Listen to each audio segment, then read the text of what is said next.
nuestros estudios en Nueva York, donde se encuentra nuestro corresponsal de NTN 24, Eni Pichardo, con Ted Hecken y Robert Valencia, esta vez para analizar el caso anunciado por las autoridades panameñas esta semana, la interceptación del buque norcoreano Cheongkong-han, que transportaba un cargamento de armas no declaradas escondidas en unos contenedores bajo 250.000 quintales de azúcar. Eni, bienvenido. Gracias, muy buenas tardes, bienvenidos todos a la tarde en Nueva York. Pues un tema que hizo noticia esta semana fue el descubrimiento de armas propiedad de Cuba dentro de un barco de Corea del Norte. Pues este hallazgo fue calificado como un contrabando por parte del gobierno cubano y así lo calificó el gobierno de Panamá. Pues el buque norcoreano fue detenido mientras se disponía a cruzar el canal de Panamá. Y bueno, pues para discutir esta noticia me acompañan en este momento el profesor Ted Hecken del Departamento de Estudios Afroamericanos y Latinos de Baruch College. Me acompaña también Robert Valencia, colaborador y analista de Global Voices Online. A ambos, buenas tardes. Un placer estar aquí, como siempre. Buenas tardes, gracias por la invitación. Gracias, de verdad que sí. Profesor, ¿qué le parece este descubrimiento? Bueno, yo creo que es una vergüenza pública para los dos gobiernos, pero yo no lo veo como una amenaza a la seguridad del Caribe ni del mundo, porque ya se ha verificado que esas armas son de los años 50 y nos muestra más que una amenaza militar, es como una amenaza económica, que los dos países están en bancarrota y están canjeando armas o la reparación de armas, parece, por azúcar. Entonces, es una cosa que debe ser investigado, pero no me asusta en plan militar y plan de seguridad. Robert, ¿le sorprende este hallazgo? No me sorprende por la siguiente razón. Este barco ya había tenido antecedentes penales o cierta, ¿cómo se dice?, mala fama, por decirlo de una forma coloquial. No es la primera vez que este barco, el denominado Cheongkong-han, es la primera vez que este barco enfrenta problemas en otros países.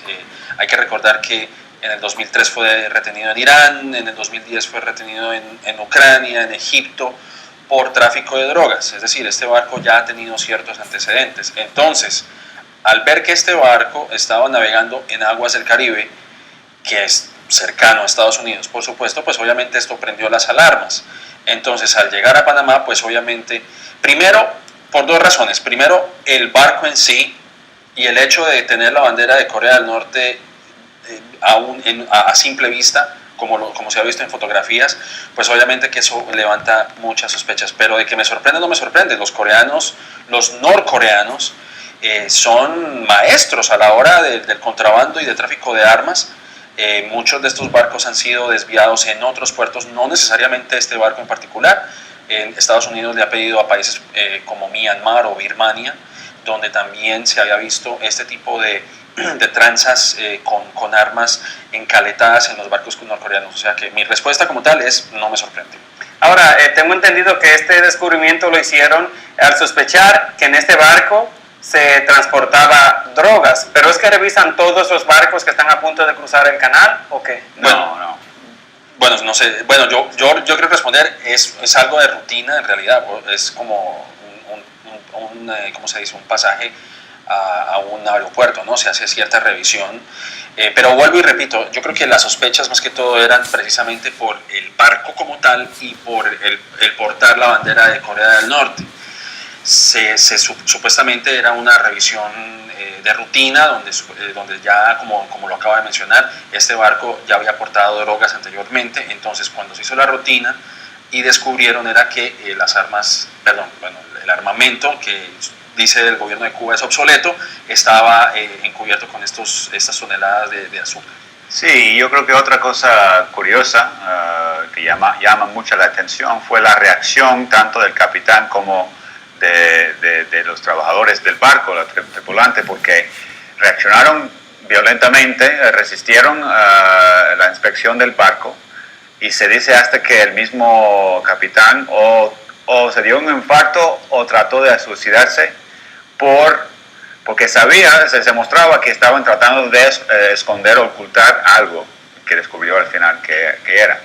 Ahora, ¿por qué tanta controversia? ¿Se atrevería usted, profesor, a decir que quizás Corea del Norte está enviando misiles a Cuba? Bueno, eso nos acuerda a todo el mundo de la crisis de octubre, ¿no? De los misiles de octubre. Y ahora hasta Giovanni Sánchez lo ha calificado como la crisis de los misiles de azúcar. Yo creo que es algo importante en cuanto a la honestidad de los gobiernos frente a los otros gobiernos a transportar mercancía y también al frente de sus propios pueblos. Los gobiernos deben ser más transparentes, ¿no? Entonces eso sí es una cosa importante.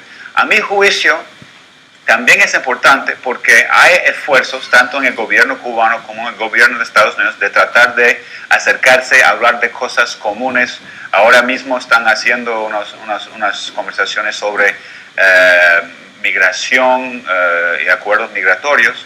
Y el peligro y mi miedo es que hay políticos en Estados Unidos que van a querer aprovechar de esa situación para tratar de tumbar estas negociaciones o para defender lo que veo como un error que Cuba está en el listado de países que apoyan el terrorismo.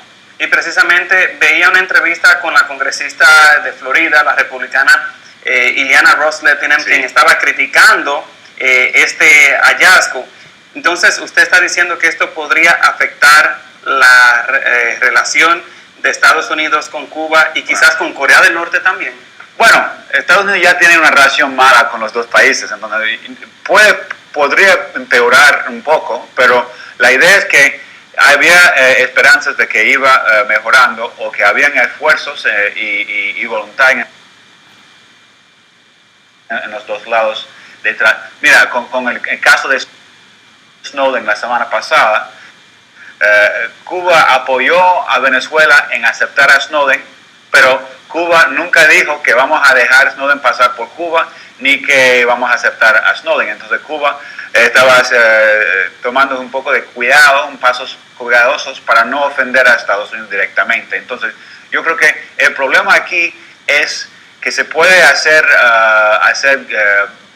lana política con este hallazgo dentro de Estados Unidos, porque este año había mucha presión en tratar de sacar Cuba de esta lista de países de terrorismo, ¿no? Y ahora ya hay un pretexto de decir que no, que ya tenemos prueba de que Cuba no juega limpio y no vamos a darle chance en esta lista. Y yo creo que eso sí es importante porque esto sí afecta ese esfuerzo de tratar de acercarse más. Bueno, yo lo que quería agregar es precisamente, y concuerdo con el invitado, es que sí, yo creo que Cuba ha tratado de evitar ese tipo de confrontamientos con Estados Unidos porque casualmente dentro del grupo de países de izquierda en Latinoamérica, de una izquierda radical, como Venezuela, como Bolivia, como Nicaragua, que han sido los países que le han ofrecido asilo a Snowden, dentro de ese grupo el único que no se pronunció fue Cuba, que es lo que llama la atención, ¿no? De que de ese grupo radical el único país que no ha hecho un ofrecimiento de asilo político ha sido la isla. Y yo creo que también es eso, porque Cuba está entrando en negociaciones con Estados Unidos y creo que este incidente le podría tal vez afectar las relaciones con Estados Unidos, pero también hay que ver que esto involucra a Panamá, Corea del Norte y Cuba. Es decir, Panamá no habló con Estados Unidos, es algo que creo que hay que dejarlo muy en claro. Panamá, una vez encontrado este armamento, se dirigió directamente a las Naciones Unidas, al Consejo de Seguridad, al cual Estados Unidos pertenece. Creo que hay que enfatizar ese punto también. Precisamente, ¿qué otro país piensa usted, Robert, estaría involucrado en este movimiento, en esta transacción o contrabando, como lo han calificado el mismo gobierno de Panamá? Mire, esa pregunta creo que, como se dice, cayó como anillo al dedo porque ahora Colombia resulta estar involucrado en esta situación. Porque según lo que dijo el expresidente Álvaro Uribe, era que este armamento no iba para Corea del Norte, sino que iba para Ecuador, y que de Ecuador iba a parar, supuestamente, o así lo dio a entender, iba a parar en manos de la guerrilla. Esto tiene unas connotaciones bastante interesantes, porque en La Habana se está llevando negociaciones de paz con las FARC. Entonces, obviamente, si miramos en retrospectiva, pues Uribe es uno de los críticos más acérrimos de la negociación que tiene el presidente Santos con las FARC.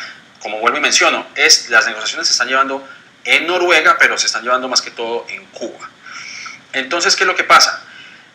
Si atamos cabos, Panamá no solamente le había pedido el favor, como se dice, entre comillas, el favor de hacer esta revisión del barco, había hecho el anuncio de las Naciones Unidas, pero también había solicitado ayuda a Gran Bretaña y a Colombia, con lo cual el presidente Uribe, según lo que anunció en su cuenta de Twitter, era que un alto funcionario o unas fuentes muy confiables habían dicho de que este armamento que habían encontrado en el barco norcoreano iba a parar en Ecuador y que de Ecuador iba a parar a las FARC.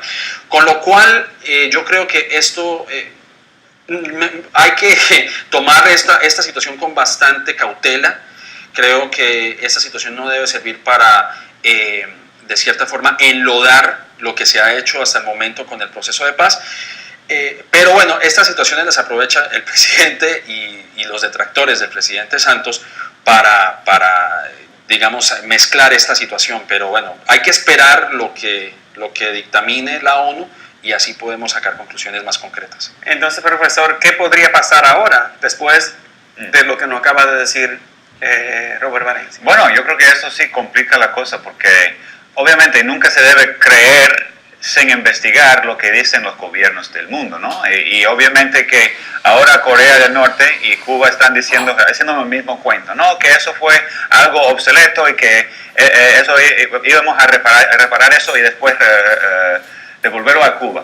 Pero si el cuento al final termina siendo otra cosa, que es como armas que iban a vender después, que iban a parar en manos de la guerrilla en Colombia o quizás otro país, eso ya sí es un caso serio, porque ya es el contrabando de armas que pueden parar y en manos de fuerzas violentos. Y bueno, no es una cosa de que Cuba, el pobre país Cuba que quiere defenderse y está usando armas de los años 50, puede ser realmente un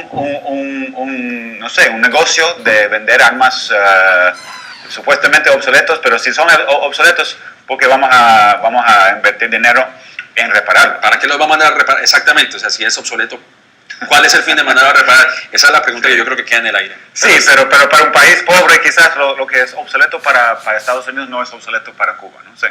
¿Pero sí es una conspiración? Bueno, conspiración en el sentido de que estaban haciendo algo en secreto y quizás estaba participando otros participantes no conocidos. Eso sí es conspiración. Entonces, yo no lo digo como conspiración, como algo malvado, pero sí, algo escondido que ellos sabían que si se dio públicamente, algo malo iba a pasar. Yo quisiera agregar algo que también creo que es importante. Cuba y Corea del Norte son países que han mantenido relaciones diplomáticas hasta el momento y bueno, como lo vemos militarmente hablando. Corea del Norte es un país que prácticamente está aislado del mundo, es una autarquía, como se dice, un país que depende de sí mismo. Considero que esta ha sido una jugada un poco infantil, de amateur, de parte de los coreanos, pero eso deslinda ciertas cosas. Primero, lo que han dicho algunos analistas, Corea del Norte está tratando de despojarse un poco de la influencia de China, quien le ha pedido a Corea del Norte que baje un poco su tono beligerante contra sus vecinos y contra Estados Unidos. Vecinos me refiero a Corea del Sur. Bueno, también hay una cosa que hay que aclarar. Corea del Norte enfrenta sanciones de parte de las Naciones Unidas, con lo cual cualquier tipo de transacción de este tipo está prohibido.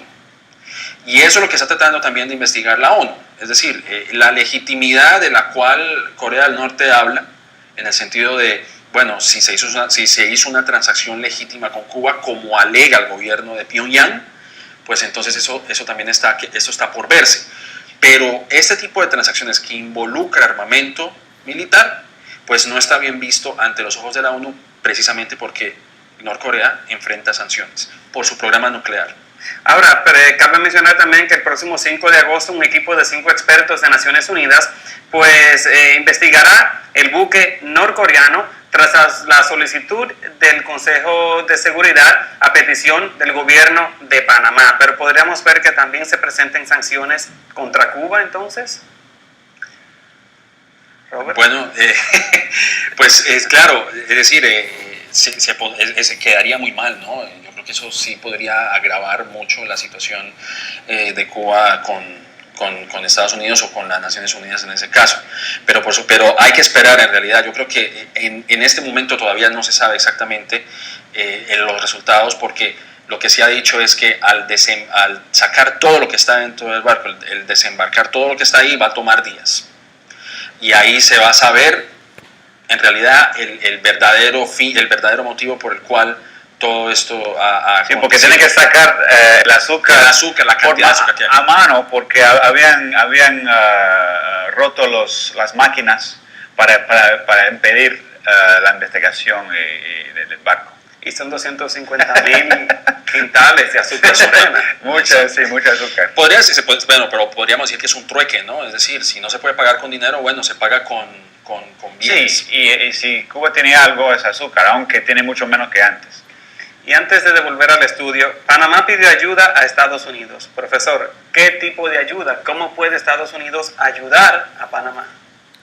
Bueno, recursos para investigar eso, quizás expertos que saben de armamentos, quizás como el barco está medio como roto porque los mismos trabajadores del barco han como desactivado partes del barco para impedir eso. Quizás es eso, quizás es solo un mensaje, mandando un mensaje que, bueno, Estados Unidos tiene nuestra espalda, entonces va a respaldar. Quizás no es exactamente una ayuda, sino como un apoyo simbólico, que ya van a estar aquí y van a mirar eso también. Bueno, profesor Ted Henken, Robert Valencia, a ambos como siempre, gracias por haber estado con nosotros acá en la tarde en Nueva York. Muchísimas gracias. Sí, muchas gracias. Gracias. Y bueno, pues así concluimos esta tarde o este segmento en la Gran Manzana. Continúen ustedes con más en los estudios de la tarde, fin de semana. Saludos. Saludos, Eni. Vamos a hacer una breve pausa y cuando regresemos, comprometedores audios revelarían repartición de puestos en Perú.